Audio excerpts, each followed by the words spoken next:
Welcome students. In today's video, we are going to talk about the Picard's existence and uniqueness. Picard's existence and uniqueness. Okay, and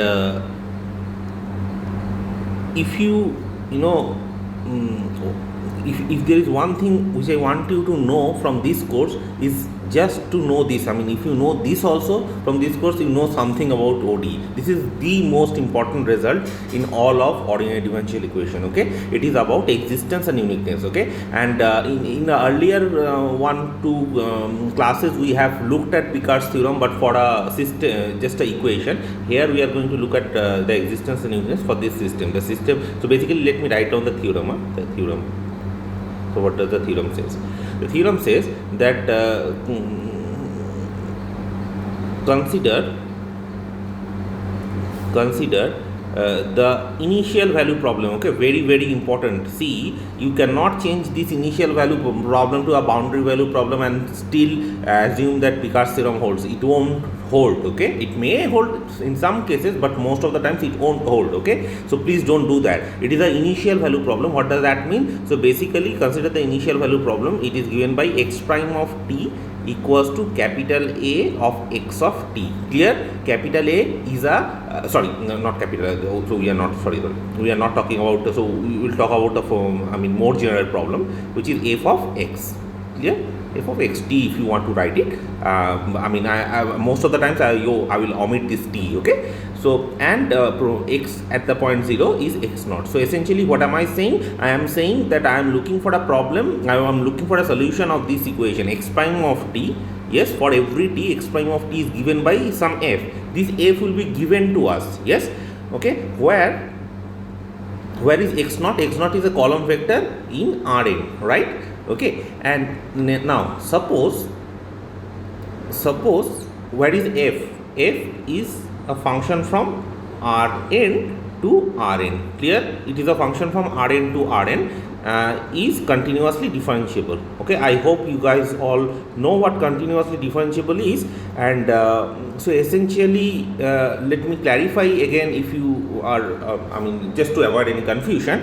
Continuously differentiable means we are saying that the function is continuous, the derivative exists, and the derivative is also continuous. Clear? Okay, for every given point in Rn. Okay, now then, so if this is the condition, so given x prime equals to capital F of xt, clear? This is a general problem, not a not a linear equation and all. It is generally a non-linear equation, but it can be linear equation depending on it. Yeah, but it's a general problem. It's more than a linear equation system of equation. Provided x0 equals to 0. Okay, and you are given f is from Rn to Rn. The only condition on f is continuously differentiable. Yes. Then you can say, then very important, there exists a unique. Okay, there exists an unique solution to the problem. Which problem? This problem. Okay, let's just call this problem as 1. Okay, unique solution to the problem 1. I hope this is clear. So what am I saying? I am saying given an equation like this, see, this is very important. I mean, x at the point 0 is x naught. This is very important. If you just forget about this thing, then uniqueness is definitely not true, right? Okay, but so this is a very important property. You are, so we'll look at what is the geometric meaning of all of that. Okay, so essentially it is saying that this equation with this initial problem, that has a unique solution. Okay, and what is the what is the solution? So let me make it more precise. So precise is more so that is, or maybe more precisely, more precisely,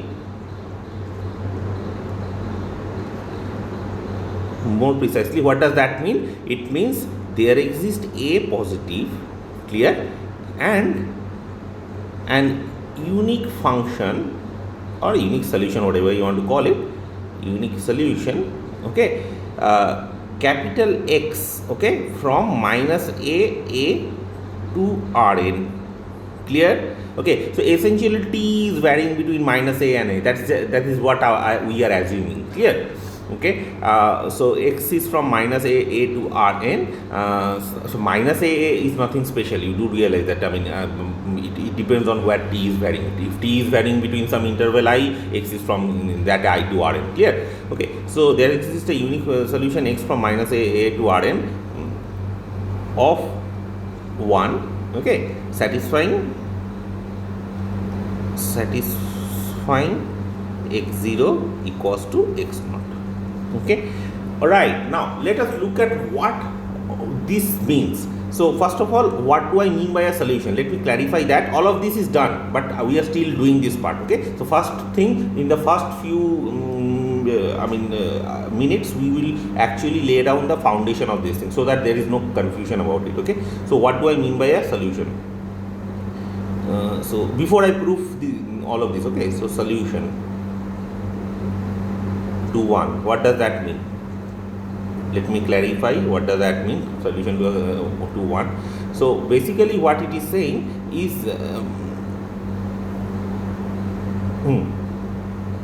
so x from minus a, see here I am taking t to be from minus a. You can assume t to be from some interval I also. Okay, that is not a issue. From x from minus a to rn. Okay,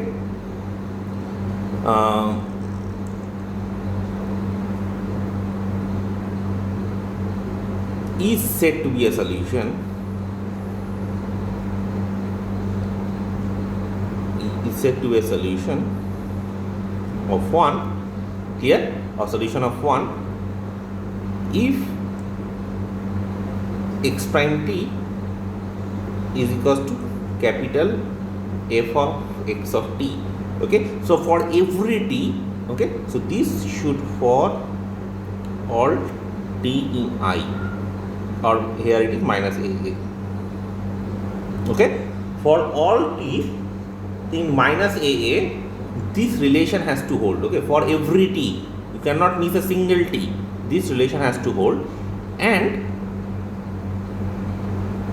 x at the point 0 should be x0. Clear? If you can find such a function, then you call it a solution of 1. Okay, so what does that mean? Geometrically, what it means is this. Geometrically, see what is x. If you just take a minute and think about it, x is taking, so for every t, x is giving you a vector, right? So essentially think of this like something like this: t going to cosine t sine t. Okay, t is in r, so let's say, or t is in some interval, I don't care, let's say r2 r2, right? It will look like this. Now t going to cosine t sine t, what sort of object is that? That's a curve, right? Okay, so basically that is actually tracing a curve. So essentially these x are curves, right? So geometrically what it means is x of t. See, x is not a curve, x is a solution, x is a function. For every t, it is giving you a vector. So, I mean, if you just look at the image of x, yeah, that is actually a curve. X of t is a curve in Rn. This is what I meant. X of t for a fixed t is a vector. When I change the t, if I just vary the t over whatever interval we are working with, that will actually give me a curve, the image of t. X. Yeah, that is a curve in Rn. So x of t is a curve in Rn. Clear? Whose, see, what is it saying? It is saying that, see, capital F is given to us, right? And capital F, how does it look like? So let's say capital F, it will look like this, F1 and F2. Let's just write it like F1 and F2. So capital F is given to us, so F1 and F2 is given to us, right? So essentially what it is saying is I know that what is this vector for every given t. So for a fixed t, I know what is f of capital F of t. Okay, that is a vector in R2, let's say, or Rn. I mean, if you write it as Fn, then Rn, right? So I know for every fixed t, capital F of xt. See, x is taking for every t, x of t is in Rn, right? So here what is happening in this part, you see x of t is in Rn, so there is a vector. F is taking that vector and giving you back another vector, because f is a function from Rn to Rn. So x prime of t, for that fixed t, yeah, x prime of t is actually is a vector. So basically what and what is x prime of t? It is basically the tangent vector, right? Okay, at that point t, for that t. So basically x of t is a curve in Rn whose tangent vector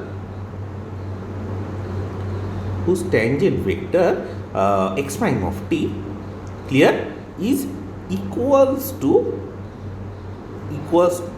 capital F of xt.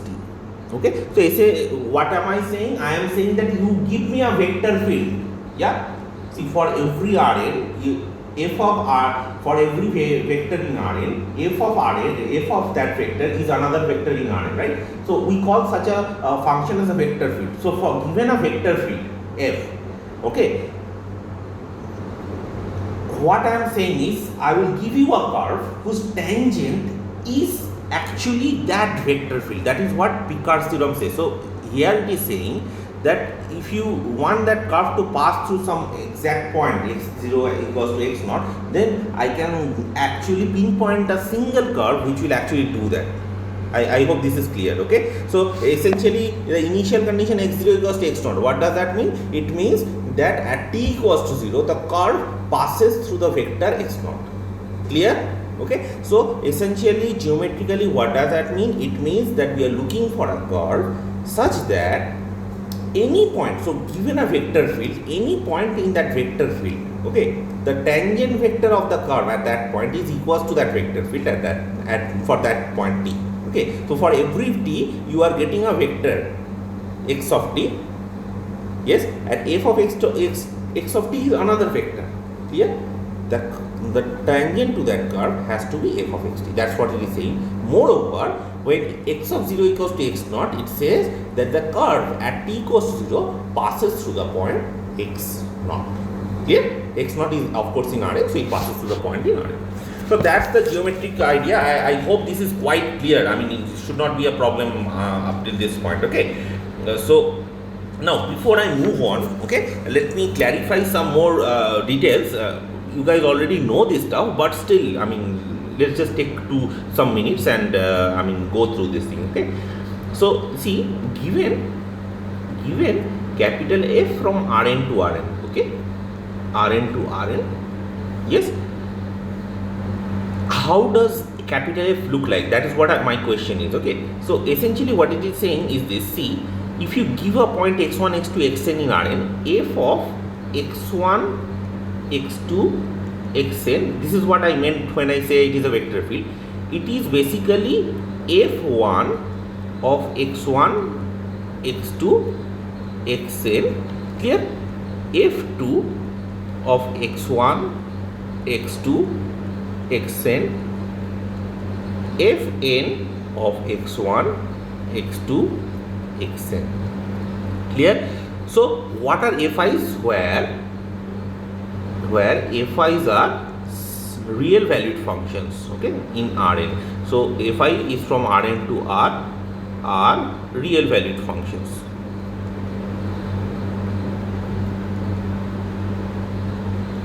Okay, so basically what you are doing, you are taking n real valued functions, put it together. I wrote it like this, but essentially if you want to write capital F, then that will be the, you know, that you have to take the transpose of this. We will think of this as a n cross 1 column vector, clear, for every x1, x2, xn. Okay, so this is F, yes. So F can be thought of as n components. So let's take one example. What do I mean by this? Let's say in two dimension f of x1 and x2. Let's start with a very simple one. It is given by x2 and x1. Okay, do you think this is a f? Of course, this is a very valid f from R2 to R2. This, what is fi? See, f1 of x1, x2 here is given by x2 and f2 of x1, x2 is given by x1. Clear? So this is, in this sense we are just writing it like f1 and f2. Okay. Now see, since let's say that let f from Rn to Rn is C1. Okay. I hope all of you guys know what continuity in this sense means. It's essentially, I mean, you can use the sequential criteria. Xn goes to x, f of xn goes to f of x. That can be worked out. Okay, if you want to write down the continuity, but I mean, I do not want to go into all that sort of details. Those things are already known quite clearly. So I will just look at what f from Rn to Rn is C1. What does that mean? Okay, now I am hoping that you guys know that see, it means that, so this will imply that f is continuous. Okay, of course, when I am saying C1, see, it is a differentiability. We are talking about continuously differentiable function. We are saying f is continuously differentiable. So here, generally in Rn, it means that it is continuously differentiable at every point in Rn, right? So, but do realize that whenever we talk about differentiability, continuously differentiable and all, we talk about a local concept at around some point. Okay, it's not like for any point you can just say something like this. Okay, so f is from Rn to Rn is C1. It means that f is continuous at so C1 of P, let's say C1 at some point P. Let me write it like this. C1 at some point P. Of course, P is in Rn and it holds for any point in Rn, P in Rn. Okay, so f is continuous at P. Okay, df, okay, at P. This is okay. This is the derivative of f. Derivative of f. So okay, df exists. So basically what am I saying? F is continuous at P, the derivative of f exists and is continuous at P. Okay, let me write it like this. Clear? So f is continuous, the derivative exists and the derivative is continuous at the point P. Okay, what does that mean? It means that df of P, okay, df acting at the point P, okay, these when if you want to write this thing, so it means that df at the point P, this is a linear map. Okay, so I hope you guys, all of you, know what is the definition of f is differentiable and everything. Okay, that's what I am just writing, or maybe I can just skip this part. Okay, okay, I hope this is fine. It exists and it is continuous at P. Okay, so let me write it in terms of matrices, and then I think if you guys do not also know what exactly this means, it will be more clear to you. Okay, so df at the point P, what is df at the point P? That is a n cross n matrix. You know what n cross n matrices are, right? N cross n matrices are, in other sense, if you think of it, matrices are linear maps. So basically df of P is a linear map. Okay, n cross n Jacobian matrix. Okay, it is called the Jacobian matrix. Please remember, Jacobian matrix is different from Hessian matrix. Hessian is the second derivative matrix. Okay, for a real valued function. Jacobian is the first derivative matrix for a vector field Rn to Rn function. Okay, so df of P is a n cross n matrix, that is the Jacobian matrix. Okay, and how is it given? It is given by df acting at the point P. Okay, that is given by, let me just write it like this. I don't want to ruin everything. Del fi del xj. Okay, so essentially the first row will be all del f1. So f1 with respect to x1, x2, xn, and then f2 with respect to x1, x2, xn, and this goes on. The last row will be fn with respect to x1, x2, xn. Okay, that is your df of x. So for every, see, one thing to remember, note, for every P, so all of this of course is evaluated at the point P. Okay, so this is evaluated at the point P. I did not write it. So for every P in Rn, okay, df of P is a linear map from Rn to Rn. Please remember this thing. Yes, very, very important.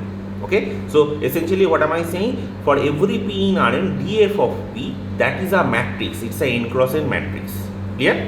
Okay, now df of P is a n cross n matrix does not mean that d of f is a linear map. It may not be. Okay, So, but here in this case, d, so it also says that d of a, so now p going to df of p, yeah, that is essentially what it is df in this case is a map, that is then therefore d of f is a map from Rn to L, Rn, clear? Or in some books it's just written L of Rn, okay? So I mean any notation is fine, okay? In this case it means that df is continuous, okay? That is it means that df belongs to the space C, Rn, L, Rn, clear? Okay, so I hope this is very clear to you guys. df, note, again note, df is not a linear map. I mean it can be a linear map for when f is linear, but in others, in generally df is not a linear map, okay, not a linear map in general. But if f is given to be C1, then df is of course a continuous map from Rn to L, Rn, clear? Okay, so I hope this is clear. If df of p is written, it means that you are looking at the Jacobian map, okay? Of course, I mean we also need some norms here. So see,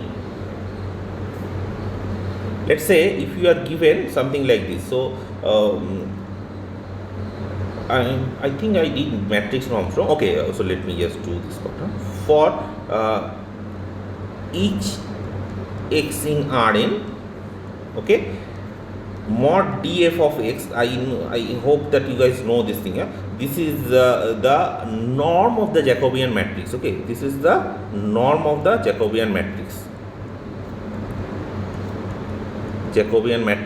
And you guys already know. I think I did the norm. Yeah, we did. Okay, so the norm of the Jacobian matrix, and we know what it is. What is it? It is the supremum, okay, of mod df x acting at p, okay, and the p will vary between the unit sphere mod p equals to 1. I hope this is clear. I do not have to compute all these norms and all. You guys already know how to do that. So essentially, what is the norm of df of x? That is basically the norm of the Jacobian matrix. Now you guys know how to define, the compute the norms of a matrix. Just do that, and then you have the norm of df of x. Okay, right. Now any more? Yeah, one thing I need to do is I need to define what a Lipschitz continuous map is. Okay, so Lipschitz continuity, I think I did, but for Rn I don't know if I did or not. So let me do this part. So Lipschitz continuity.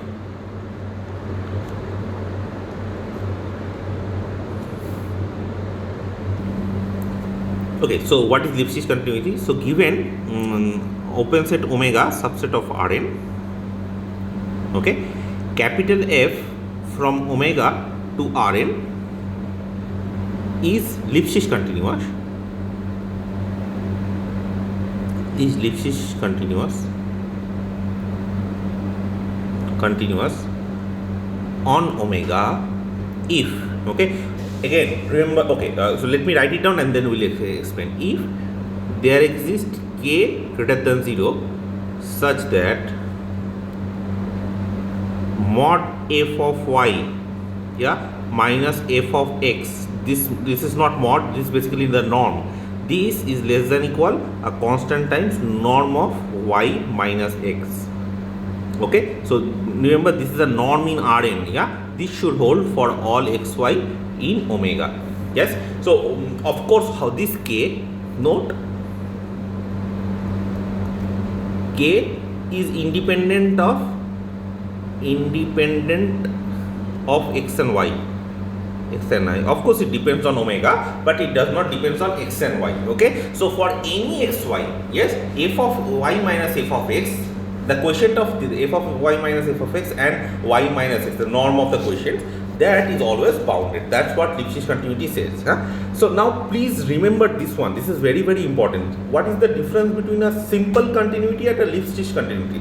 In a simple continuity, you can just, whenever you say a function is continuous at some point, we say it is continuous at some point. Okay. So basically, we are just looking at a point and a neighborhood of that point, right?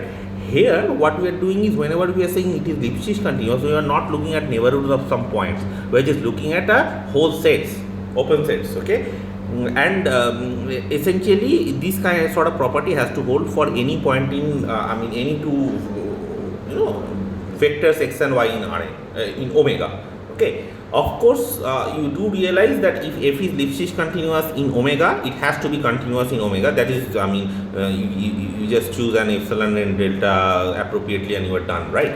There is nothing special here. You guys can easily see that.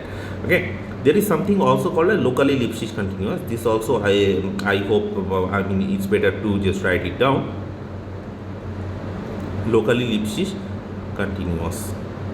Continuity or continuous, whatever you want to call it, continuous, let's say. So what does it mean? It means that let's say f from omega to r n, okay, is locally Lipschitz. We say it is a locally Lipschitz function. Locally Lipschitz, okay. Continuous functions, and I'm not writing all that, is locally Lipschitz. Yes, if for each point, okay, if for each point in omega, okay, or not for, let's just write it like this. If each point in omega has a neighborhood,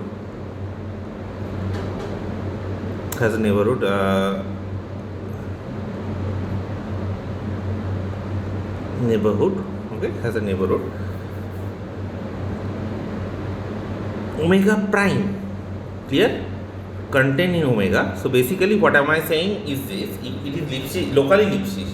Locally means local. So basically it's not Lipschitz in the whole domain omega, but in some subset of omega. So basically if for each point in omega, you can have a neighborhood around that point, okay, neighborhood around that point, such that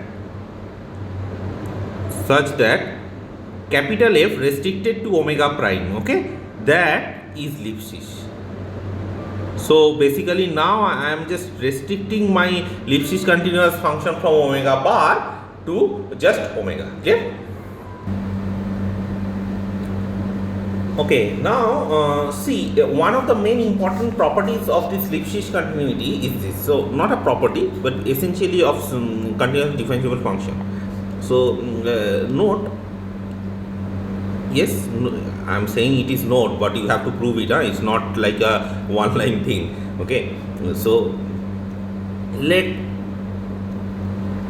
f from omega to Rn is C1. Okay, so you are actually working with a continuous differentiable function C1. Okay, that is, so from now on we will write this sort of f as capital F. Okay, or maybe I can just write it as capital F. We are just using capital F, so let's write it as capital F. That is, capital F belongs to C1 of omega. Yes, or C1 of omega Rn. Yes, C1 of omega Rn. So basically, if I am just writing omega, just think of it as a real valued function on omega. C1 of omega Rn, from omega to Rn, it is C1. Okay, that is, F is from C1 to Rn, omega to Rn. Then capital F is locally Lipschitz. I hope this is clear. It is locally Lipschitz. Okay. So what it is saying is, if you have a C1 function, continuously differentiable function, it is locally Lipschitz. Very, very important. It is locally Lipschitz. Clear? Now my question is this. Question: if capital F is in C1 of omega Rn, okay, does that imply So does that imply that f is Lipschitz? Okay, we will write it like this: f is C lip, okay, C lip of omega Rn. So what it means is it is Lipschitz continuous from omega to Rn. Okay, so if f is in C1, does that mean that it is also Lipschitz continuous? So you guys have to look into this thing. Okay, of course it is locally Lipschitz. This also you need to prove. So this will be a part of the assignment. All of this you need to prove. But what it is saying is essentially this is also it is Lipschitz, locally Lipschitz. But the question is it Lipschitz? Okay, now there is one more preliminary concept which I want you to know, and then we will look at we will start with the proof of this theorem. Okay, so another small result. This result you guys already know, but I am still writing it. If you do not know this result, you can of course refer to the book of Rudin. You guys already know that mathematical analysis, that book. So anyways, suppose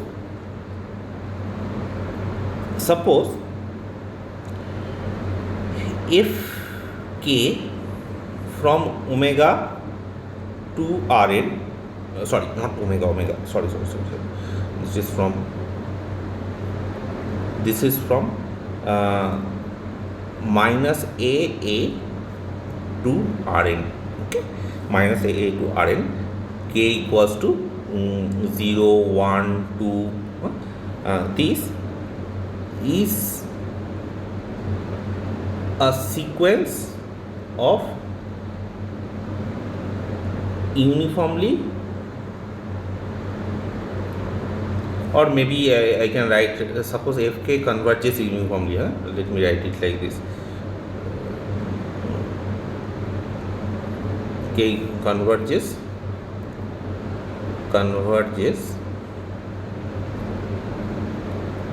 uniformly. Okay, so let's say if k from minus a to a converges uniformly in minus a, of course.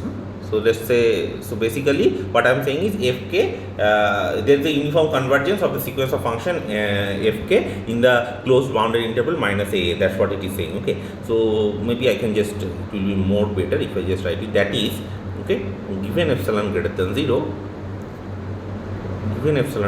0, there exists capital N greater than 0, okay, such that for all Mn, or I have used N here, so something, let's say PQ greater than N, okay, the maximum, clear, of fk of fp of t minus fq of t, the maximum over t in minus AA. Okay, this is less than epsilon. So basically uniformly converges. This holds for all t, right? See, if the maximum is bounded by epsilon, it means that for every t, that particular fp minus fq, that is bounded for all pq greater than n. That's the definition of what uniform convergence means. That's what uniform convergence. Okay, so what does that mean? It means, first of all, that there exists capital F, okay, from minus a to Rn, such that the maximum, clear, of t in minus AA. Yes, so basically what I am saying is, then there exists a capital F which is also continuous. So it's continuous. There exists a continuous function f from minus a to Rn such that maximum of fk of t minus f of t, this is less than epsilon. Okay, or I can write it like this: this goes to 0 as k tends to infinity. Okay, so what am I saying? Since the convergence is uniform, that is why the function capital F k, that converges to capital F. Okay, and the important thing is capital F is a continuous function. Okay. Also, this is the important, very very important property. Okay, for any t, okay, with mod t less than a, okay, what do you have? Limit n tends to infinity, yes, integral 0 to t fk of s ds. Clear? So basically the question now is this: can I push this limit inside? This uniform convergence, it guarantees that the limit can be pushed inside and it becomes 0 to t f of s ds. Okay, so please remember, when can you push a limit inside a sequence of function? The integral limit under the limit can be pushed inside the integral.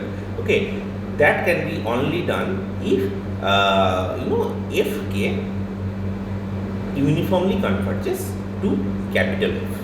Clear? So this too is true. Again, if you want to look at the proof, of course you can refer back to Rudin.